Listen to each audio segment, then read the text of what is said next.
Y saludamos a esta hora al doctor Hugo Espejo, subdirector de Medicina Crítica del Hospital IES Quito Sur. Doctor Espejo, muy buenas noches y gracias por acompañarnos en este espacio informativo. Le saluda María del Carmen Álvarez. Muy buenas noches, María del Carmen. Muchísimas gracias por la oportunidad y pues como antes de iniciar, pues felicitarles en su día del periodista ecuatoriano. Muchas gracias, doctor, por esta felicitación y también gracias por acompañarnos a esta hora. Después de Navidad, después de fin de año, después del irrespeto a las medidas de bioseguridad que se han dado básicas para evitar los contagios, ¿podría colapsar la capacidad hospitalaria en nuestro país? ¿Cuál es la situación que se vive actualmente en el Hospital del Sur?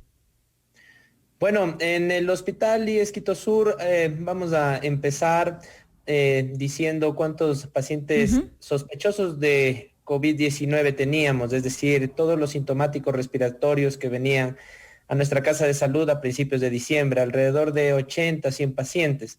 Eso pasado el 16 de diciembre se fueron incrementando hasta llegar la última semana de diciembre a duplicarse. Entonces, obviamente, si tenemos un mayor número de ingresos y el mismo número de altas que estábamos dando, hay un desbalance.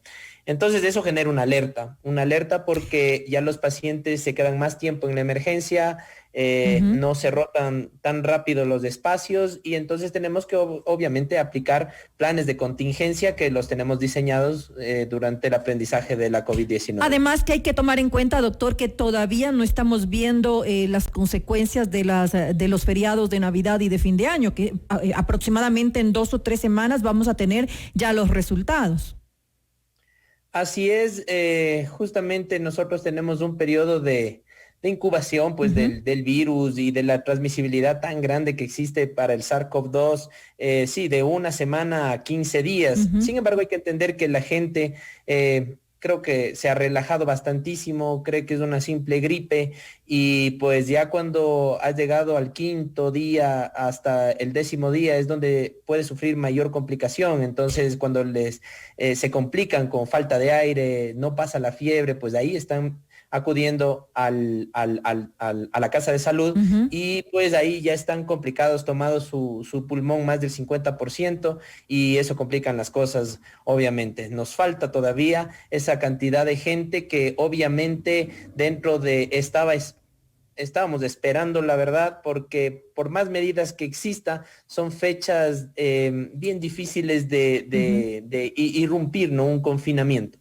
Ahora, como usted decía hace un momento, la situación también se complica porque la gente está esperando a estar más complicada para irse finalmente a un hospital. Eso hace que lleguen en una peor condición y tengan que estar mucho más tiempo en los hospitales o a su vez necesiten ingresar a una unidad de cuidados intensivos.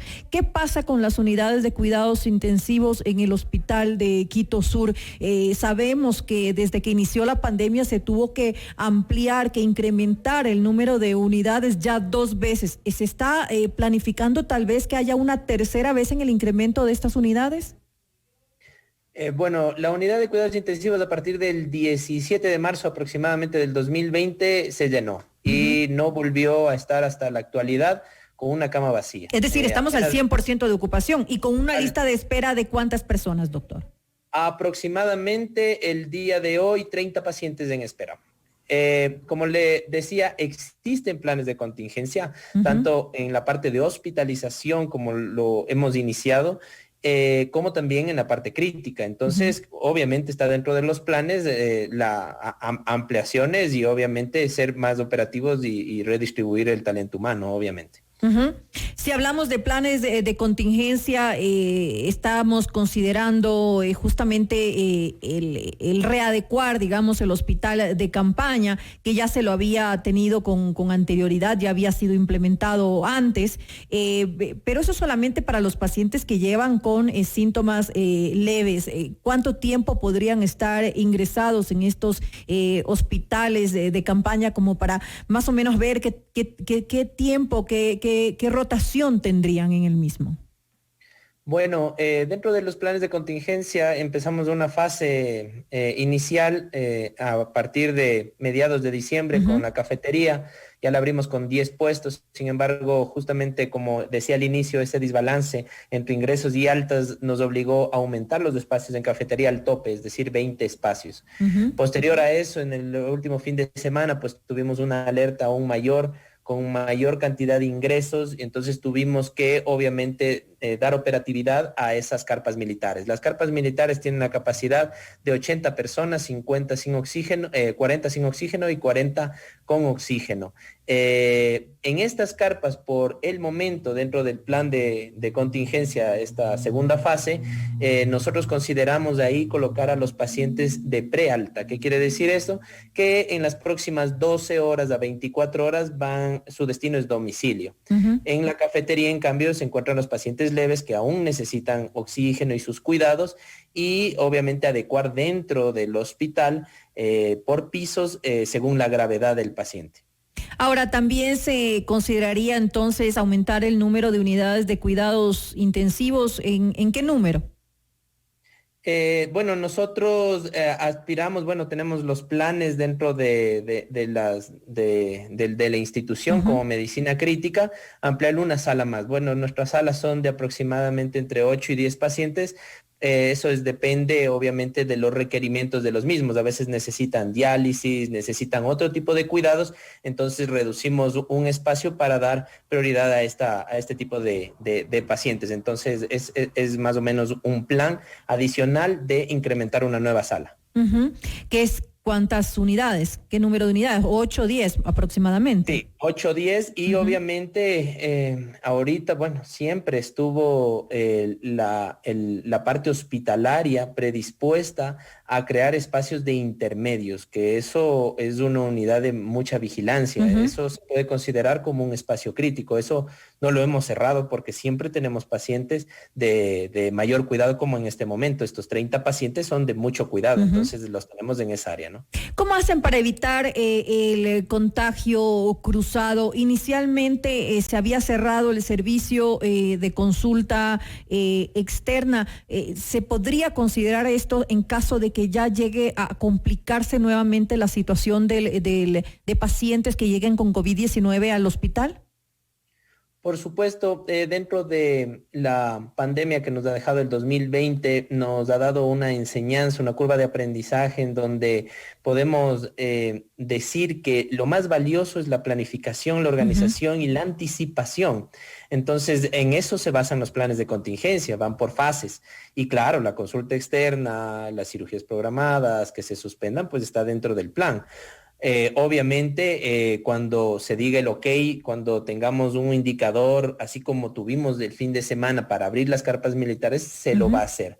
Ahora hay que entender una cosa más que nos dejó la COVID-19 y su pandemia y todo el desastre que nosotros vimos, nos ayudó bastante a cuidarnos, a saber cómo se transmite de una manera muy certera, y pues esas medidas de bioseguridad lo optamos en todo el hospital, y eso fue una de las cosas que al abrir la consulta externa no tuvimos un solo infectado al actuar con la consulta externa con pacientes que no tenían COVID-19. Entonces, y de igual manera las cirugías programadas. Eso quiere decir que el aprendizaje estuvo ahí, y obviamente el control y el seguimiento pues también, ¿no? ¿Y qué pasa con el personal? Primero, si tienen la cantidad de personal debidamente capacitado para atender estos casos, y segundo, ¿qué cantidad de personal del hospital Quito Sur se ha contagiado? ¿Siguen los contagios? ¿Qué ha pasado con ellos?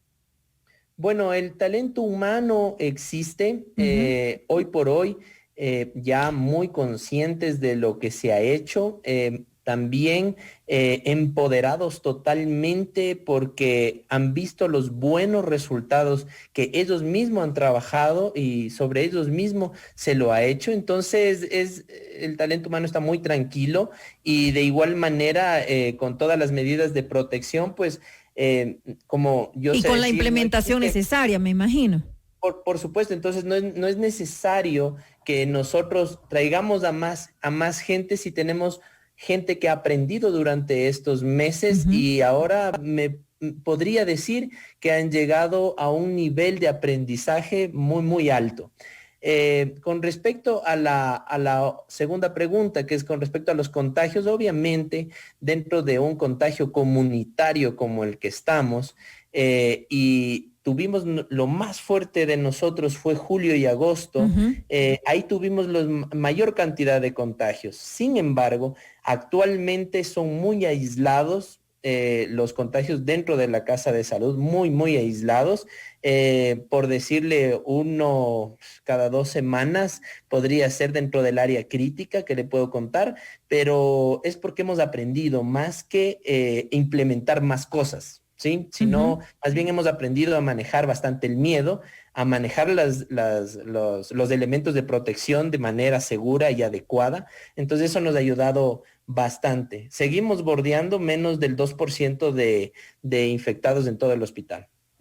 ¿Qué número de pacientes están ingresando al momento? Al momento, como sintomáticos respiratorios, estamos alrededor de 160 pacientes. Diario. 160 pacientes nos visitan y de esos tenemos más o menos un promedio de 25% a 30% van a ingresar al hospital. O sea, 25 o 30% de esos 160 vienen ya contagiados de COVID-19. O sea, tienen requerimientos de hospitalización, oxígeno, hidratación, algún otro requerimiento. Ahora, se está planificando, como usted dice, es muy importante el poder planificar. Estamos ya planificando para lo que se va a venir en las próximas semanas con relación al incremento que definitivamente va a haber por los feriados que hubo en Navidad y fin de año. ¿Ustedes qué número de pacientes que lleguen al hospital estiman que va a haber? Bueno, siempre como medicina crítica debemos pensar en lo peor. Entonces, siempre pensamos en un fatídico julio o un fatídica semana el del peor 21 escenario de mayo, en donde tuvimos el peor escenario, con 140 pacientes ingresados en emergencia sin poder abastecernos en hospitalización. Ese es el escenario que nos ponemos a prueba y siempre estamos tratando de irlo implementando y aunque sea le hacemos un simulacro administrativo, pero vamos solventando ese tipo de cosas pensando en el peor escenario. Estamos preparados. ¿Y habría entonces la capacidad de atenderlos? ¿O qué pasaría en el caso de que lleguen pacientes y que no hay espacio para ellos? ¿El hospital se encargaría de derivarlos justamente averiguando dónde hay disponibilidad en otro de los hospitales o eso ya es problema de los pacientes? Bueno, hay que entender que el Hospital General del Sur de Quito pertenece a la Institución de Seguridad Social, al IES, y por lo tanto nos debemos a ellos, tenemos una rectoría como IES y por lo tanto el plan de contingencia interno es lo que le cuento, pero obviamente los planes de contingencia institucionales como IES también existen, entonces existen centros ambulatorios, existen los 2 hospitales de referencia en Carcelén, el HCAM, entonces todos unidos podemos otra vez formalizar, planificar, así como lo hicimos en los peores meses. Esperemos que sí, esperemos que estemos preparados en caso de que haya un aumento significativo de casos. Le quiero agradecer al doctor Hugo Espejo, subdirector de Medicina Crítica del Hospital IES Quito Sur, por habernos acompañado. Muchísimas gracias y solo recordar que esto no depende de un hospital, no depende de los profesionales de la salud, no depende incluso de las autoridades en general, damos las directrices, eso sí, pero depende de cada uno que conservemos la mascarilla, el distanciamiento, evitar los confinamientos y el lavado de manos. Está en nosotros la responsabilidad de no caer en los meses fatídicos que tuvimos en el 2020. Importante que todos entendamos eso. Le quiero agradecer nuevamente. Muy buenas noches.